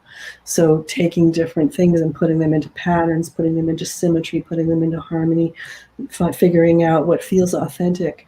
And so often in our culture now, I think people are afraid that if something has a pattern or a symmetry or a shape to it, that makes it like suspect or fake. Like, things have, that's nature has patterns and structures. There's these amazing things, like the way, there's a beautiful book called, what's it called? It'll come to me. A wonderful book published by Shambhala Press in the 80s called, anyway, it's about this sacred proportion that we find in the Parthenon in Greece was built according to this proportion, called the Golden Ratio. It's also found in the sonnet, the shape of the sonnet, where you have 8 lines and then 6 lines. It's also found in the seashells and the way the spiral is created. It's also found in trees and the way the branches go. It's also found in the proportions of our bodies, like the proportions of our heads. So this is like this golden ratio is found throughout nature. I mean, this sort of thing I find so moving and so beautiful. And as a poet, and also as a witch, I feel that, by participating in these sacred patterns and these harmonies, I am making myself more connected. And this is what as far as I can tell, the healthiest and most ancient sustainable societies also have this sense of, let's get in touch with the harmonies and the patterns and the rhythms and recur and spiral through things, and just allow things to happen in a way that's tangible, palpably patterned, and makes sense. And I feel that most of us in this culture have been raised without that benefit of that harmony, that beauty, that sense that things are recurring, that things happen in a way that's reassuring and feels good.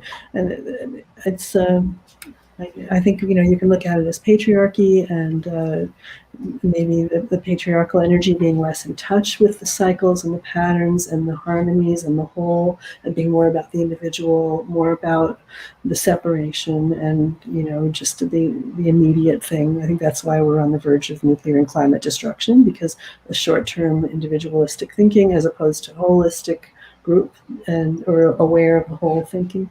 And also capitalism, you can look at it that way. Capitalism, all about constantly growing and more consuming and just going forward and getting bigger and bigger without that recurrent spiral. So I'm thinking actually about how if you have that linear energy, that might be considered the masculine, just let's keep going and do this, whatever, in my experience, I've been married for 36 years. I love my husband so much, and he's really good at doing things. Like, I'll want something done or need something. He'll be like, yes, he'll just do it really smart, really fast, really well. But then it's like there's this other energy that I'm always saying, because I guess we are pretty binary at this point, between the two of us. I'm always like wanting to go back and around and come back. And I feel like if you put those two energies together, you get a spiral. And, this is the name of my new book. This is my new manuscript. I just sent it to my publisher. So Spiral. Nice. It's a book? It's a book of poetry. Yeah, this is, I have many other books of poetry. This is one of my first ones called Calendars. That's available from Tupelo Press. And that's me on the top of Stonehenge when I was 6 years old. That's my mother, my sister, and my brother in 1963. You were allowed to climb on Stonehenge then, or else it was another one near Stonehenge. But then this is another book I did in 2013. This is Spells. This is where I got into the poetry witch thing. And then this is my new book. I just finished it. It took 15 years to write, to finish. 15 years. I actually had it finished 8 years ago. And then I got into this whole thing with the 5 rhythms that I was telling you about, with this will in the mind and the body and the heart and the spirit. And I realized I had to redo the whole book. Like, it was ready to go. It was done. But I was like, oh, caramba, I have to redo the whole book. So I redid it all. And now it's in 5 sections, and each section is in one of those rhythms. So every word, including the titles of the poems, are written in those rhythms. So it literally took me 8 years to take this book and change it into those rhythms again. Wow. Make these poems fit in those rhythms. So you see the first rhythm is in the rhythm of fire. Every title, Kettle Cove, Kiss for Shahid Ali, She is Riding the Branch. It's in that rhythm of fire. And the poems are as well. The second one is in the rhythm of air. The you, the lie, my baby fell apart. The third one is in the rhythm of the body. Lost election, spell to heal a house, earth spell, bum bum, bum bum. That's the rhythm of earth. The fourth section is in the rhythm of water. Brave women's amulet, moon for our daughters. This is the women as a political category that it's about women. Women have voices. It's time to believe in. And I use that word women very consciously there as a political category, not necessarily a personal or physical one. Flower that opens me. So those are all in the rhythm of the water. And then the final section in the rhythm of the spirit. So yeah, that is 15 years, but I just sent it off to the publisher like a couple of weeks ago. Well, did you want to read one of them for us? Of course, I'd be happy to. Yeah. I actually have, I was thinking of, there's 2 things I could do. I have a poem for the Mabon, the fall equinox. I could read that one. It's about leaves. Or I could read you my Spell to Cast a Circle, which is, it's 5 different rhythms. So it's like, I use this often for invocations for a sacred circle because it invokes the directions, but it does that in the rhythm of that direction. So it's, it might be helpful. I would love to hear that. I would love to hear that. Let's do that. Yeah. So it'll basically cast a sacred circle right here, as you all do all the time anyway. Okay. And it has a little direction. Speak aloud once or thrice for each one as you face its direction. So we won't do that. But if we were doing this in a circle, I love that word thrice. I'm bringing it back, like for spells. Let's speak it thrice. So spell to cast a circle. To the south, Move my life, live my spark, spark my fire. Fire my will my dance, dance desire. Move my life, live my spark, spark my fire. Fire my will my dance, dance desire. Move my life, live my spark, spark my fire. Fire my will my dance, dance desire. To the east. Find wings, find wind, move free, move air. Muse, make, weave, spell, sing me aware.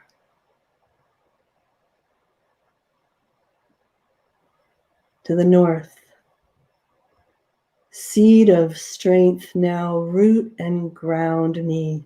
Rich earth, gratitude surround me. West. Heart of the waves rocking flow in us. Love sweet as water, come grow in us. Center. Come spiral of joy, the beginner. Below and above matrix spinner. That's beautiful. That's really well done. I love that. Thank you. Yeah. It took me like 10 years to write it, even though it's so short.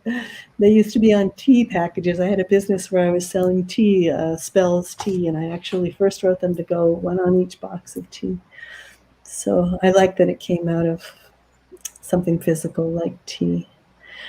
But yeah, Matrix was, I'll share one more thought with you from this poem. Matrix, spinner. In the end, it says above and below and above matrix, spinner. So each one is for the direction, and it also invokes the element, right? So we have the fire, the air, the earth, the water. And then for the spirit, I wanted a word that was an element, a noun, right? Because spirit is a capacity like will, body, mind, heart, spirit. So I couldn't use spirit again to go with earth, air, fire, water. I needed a noun. I didn't want to use chi or kundalini. It's kind of like you, Hollis, when you were saying with your Divine Androgyne book, you didn't want to appropriate the word to spirit from Native American cultures, not being Native American. So you had to invent or find your own word, androgyne. Similar thing, I didn't want to use for that energy, the physical quality that goes with spirit, the elements, really. I didn't want to use chi or kundalini or prana or mojo or mana or anything from other cultures. And in English, the only ones I could find was really energy, which is used so many ways, and it's sort of an exploitable substance. So I went back and I reclaimed a word from pop culture. If you Google Matrix, you'll find those movies that I haven't even seen, but I just found that word matrix because it means the space, the energy from which life and forms arise, which to me is spirit. It's also etymologically related. The history of the word in the Indo-European language, it goes related very closely to the word meter and the word magic and the word mother, which is a goddessy word for me, and that's what really floats my boat is goddess stuff. So matrix for me, it had it all. It had magic, mother, literally in the etymology of the word. So some people advise me, well, don't use that word because of the movie, but I just hope my use of it is going to outlast the movie, and that it might be useful for other pagans, other people who want a word for spirit, that for the element that comes with spirit, the element that spirit feels, that spirit speaks through and with, and is sensitive to. So I offer that word matrix to the pagan community and anyone else for whom it's helpful. Yeah, I actually, when you say Matrix, of course, the movie flashes across my head. So when you first said it, I heard Matrix, and I'm not a big movie watcher, so to me it was okay. And then you said spinner, which is actually a nickname for a very well-known pagan. And she is she's a poet. Which pagan is that? Will you tell me? Her name is Abigail McBride. Oh, I already wrote down her name because you mentioned her earlier, I think. Yeah, you should look her Yeah, up. I wrote it down when you mentioned it. I'm going to check her out. You should definitely know Spinner. Okay. That's what they often call her. I don't really know why, but I suspect it's because when she comes out to the fire, if the fire is slow moving or feeling a little drudgy, you know, because we go all night long, she's often known as the High Priestess of Fire, the Goddess of Fire. She does a lot of goddess worshiping, so you guys would probably get along really well. And she's a god. She follows the goddess segment, but she also comes in with her poetry and spins the circle. Oh, awesome. I don't know if that's why they call her Spinner, but that's what I've always thought. That's so I don't know if that's true or not. I don't know. I'm going to totally say that it could be not true, but I could see those two things aligning. But if you say that in the American pagan culture, anywhere that there are pagans, they're gonna know who Spinner is. I can't believe I missed her. Okay, I can't wait to find out about this. Yeah, This is wonderful. I will find her. That's really cool. I've got the word weave in my books a lot. The word weave and weaver. Yeah, so but you know, she would probably think what you're saying is totally cool. The Matrix, and then what I did in my head was after you said Spinner, I was like, wait a minute, she's not talking about Spinner the person. Whoa. She's saying Matrix Spinner, and then I took those two words and thought about them for a minute. What does that mean? And what does that mean to me? And I thought about somebody like me. Actually, that ends up sometimes I end up being a little bit of a pot stirrer. I don't mean to be, but just by me being me, if I am so some of you may be able to identify with this. When I come through as my most authentic self, it doesn't always rub everyone the right way. And sometimes it rubs people the wrong way. And I'm like, oops. You know, so I'm just saying that's what I thought, and mainly, but I guess that's kind of like when you hear a song, right? And it means one thing for you, and then your friend's like, oh, I thought it meant this, and then you hear an interview with the person who wrote it, and it means something totally different to them. I get that with my poems all the time. People will read them and they'll think it's like some other thing, and I'm like, okay, whatever. It's kind of like having a kid. You gotta let it do its own thing. But I think one artist, I think Elton John says, you take it for whatever you need it to mean. Yeah. But is a pot stirrer such a bad thing? It seems like a really good thing to stir the cauldron. I was thinking it's good because of the senses that it will weed people out.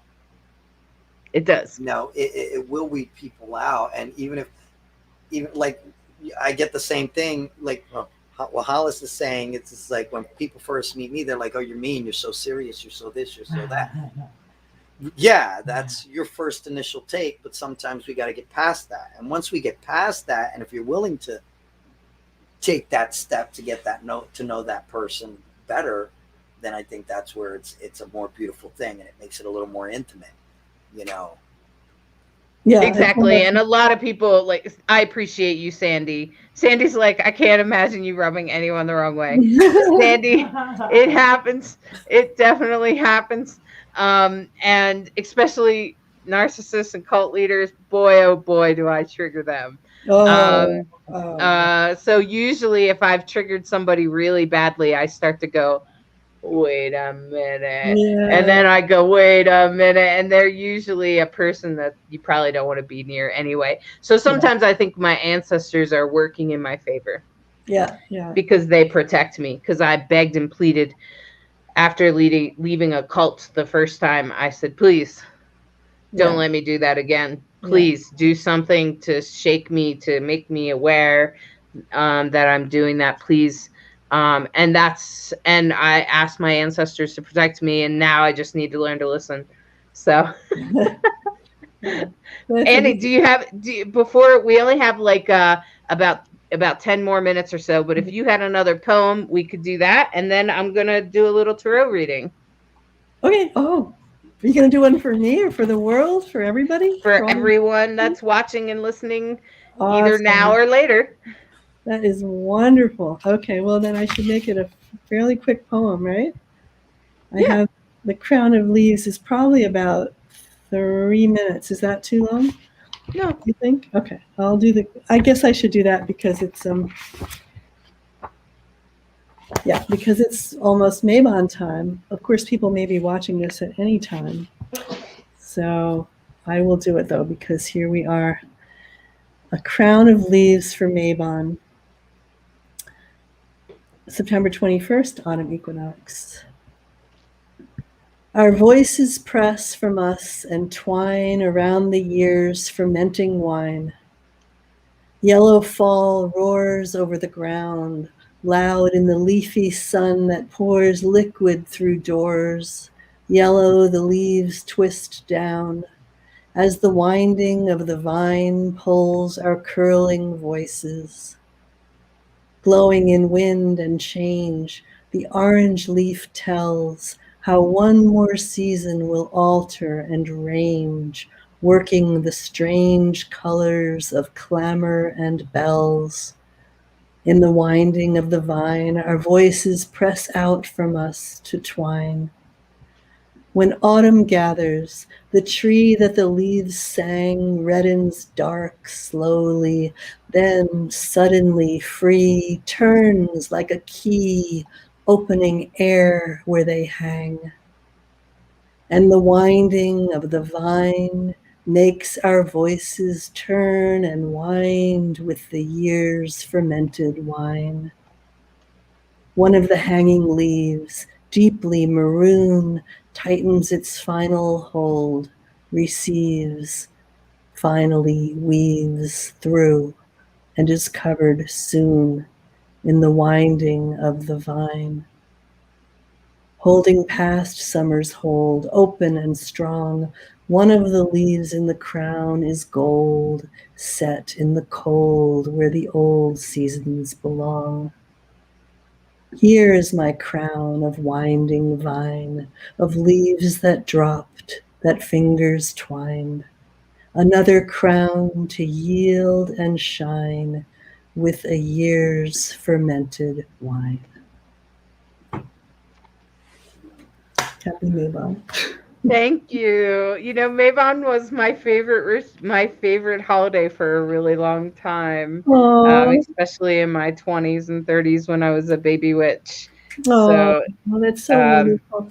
You know, I actually have this book I'm doing about witchcraft, and I came up with a different name for it because Mabon is, you know, I still call this Mabon. I should probably change it, but because, you know, it's based on some Celtic god who like released animals or something. And I don't know.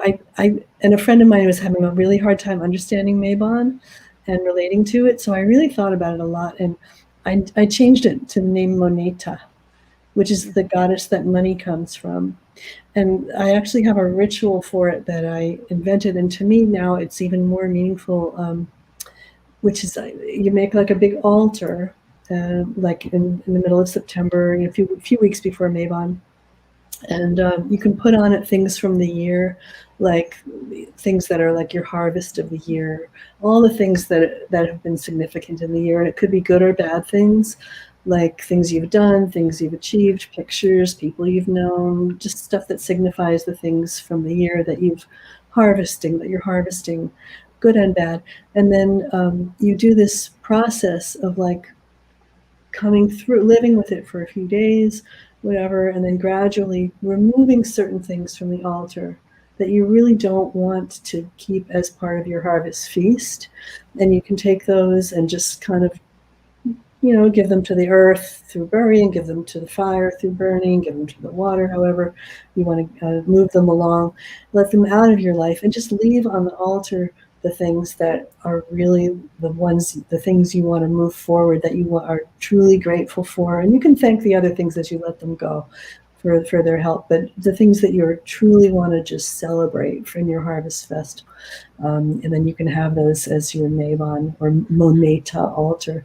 So it was about abundance, thinking about abundance in a very empowered way. I was thinking I'd like to get I'm going to probably get a copy of your book, because it would be really great to integrate some of these poems in rituals that I do online all the time, with a group called the Family of Fire. And just being able to bring, like, I loved your Mabon, your take on Mabon. What really rang to me was the golden leaf, that there's always a golden leaf, because there's always some gold, even in the biggest pile of shit. There's often a kind of gold too, right? The compost, right? And compost is its own form of gold, really. They call, I have worms that eat my vegetables, and what's left over is called black gold. And I use it in my vegetables, and thank God I do, because it's a great pesticide, by the way. And so I'm just saying that, like, that really speaks to me, because I try to find the silver lining, or try to find the lesson, or what am I supposed to harvest from this awful situation? And whatever's happening in my life. So I appreciate that. And I so the name of your book is Spiral, but we don't know that it'll be published yet, but the one I've just started a little press called Poetry Witch Press, and I'm going to be releasing some books that are like small books that might be especially useful for pagans, like just spells and things you can really use, even if you're not into reading a lot of poetry, but you like just really functional books. So there's going to be one coming out probably in the next week or two, actually, called Spells for, I think it's going to be called Spells for Active Witches or something like that. So So. Well, great, Annie. I'm so thankful that you I'm so grateful that you were able to come and be on part of Rainbow Soul. We're running out of time, so I'm going to take the last 2 minutes to do a little reading from the Love is Love deck. This deck is a collaborative deck, and each card is done by a different LGBTQIA artist. And right now, I'm going to pull 3 cards for the past, the present, the future, and apply that to your right now. And I'm going to say that anything that comes through, you can take what you like and leave the rest. Okay, it's probably meant for someone else. And anything that you hear that you're like, wow, that really resonates with me, it was probably meant for you. Okay, and you take it to mean in your life whatever it needs to mean. Right now, this is the past, and it's the Judgment card, which is an interesting card, because there's a lot of judgment comes through in a lot of different ways. Sometimes it can keep us from being able to make connections with people. Sometimes it can help us make good judgment. Like, hopefully you make a judge, to not go with the bad crowd or the bad idea or whatever, right? So sometimes judgment can be a good thing. It's not always a bad thing. And so this card is here to remind us about the things we have judged in the past. We have judged in the past. And if you have some things that you've judged in the past, just be aware that you judged it. That's all. You don't have to decide whether it was a good or bad judgment. You can just be like, I probably judged that person, or I probably judged that situation. I did the best I could in the moment, right? Because we all have to judge things, by the way. It's part of being human. You have to judge if you can eat that fruit, if you can eat that food, if that food is good for you. There's a lot of judgments that happen throughout the course of a day. And this card is about walking away from bad situations. It's a present. A lot of us are feeling this right now in our culture. We're feeling like, that's toxic, man. I got to get away from that.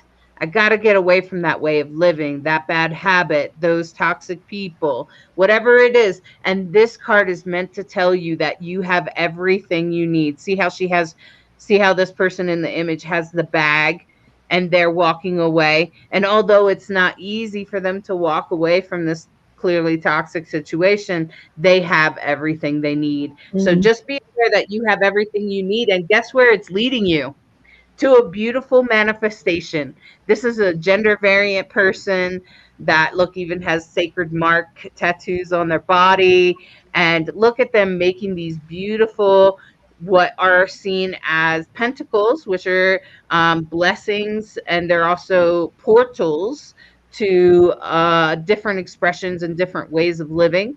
That's what the symbol means. And they're making so much of them in the doorway of life, right? So you can see that they're in the doorway and they're creating. And this is manifestation. This is bringing your magic to the world and putting it on display so that other people can go, wow, I really appreciate what you got there. So Annie, your book. So Lacrosse, your show. Hey, Hollis, your book. Whatever it is that you're bringing to the world out there, you people that are listening to this recording, because Spirit knew you were going to listen to this recording and get to this point in the video. So I just want you to know that this is also meant for you. So just keep in mind that things that you judged in the past, whatever they might be, good or bad, it doesn't matter how it came out. Just be aware that you judge some things and that you have everything you need as you step away from any toxic situation. You know what's good for you. Assure you, you know what's good for you. And when you do walk away, you will manifest beautiful things. And that's what this is to remind you about.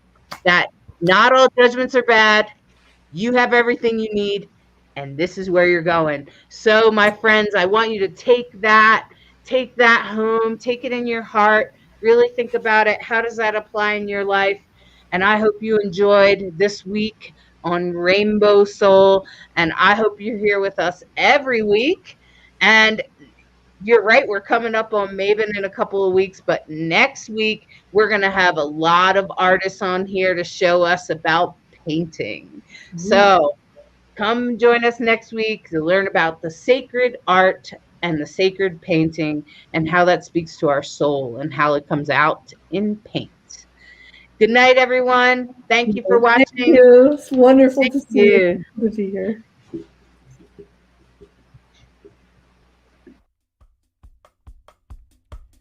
Thank you for watching Rainbow Soul, part of the WLFE DB Network, a queer perspective on spirituality beyond religion. We appreciate you sharing the show on your timeline. Follow us on social media of your choice and join our Facebook group, Rainbow Soul. We want to hear from you. Share your topic ideas for Hollis and Lacrosse. Explore upcoming shows and interesting guests. The Rainbow Soul Facebook group, where we build community of questioning seekers. Rainbow Soul, where spirituality is our medicine.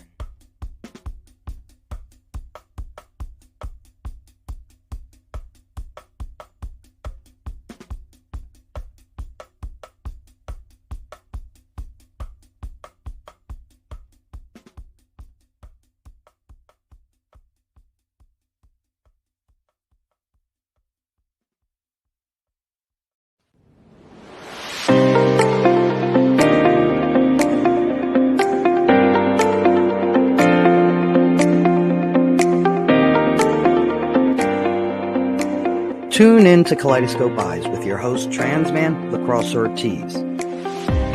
Every week, we will be touching topics within the LGBTQIA plus community. We will also be having interviews with individuals within the community and allies.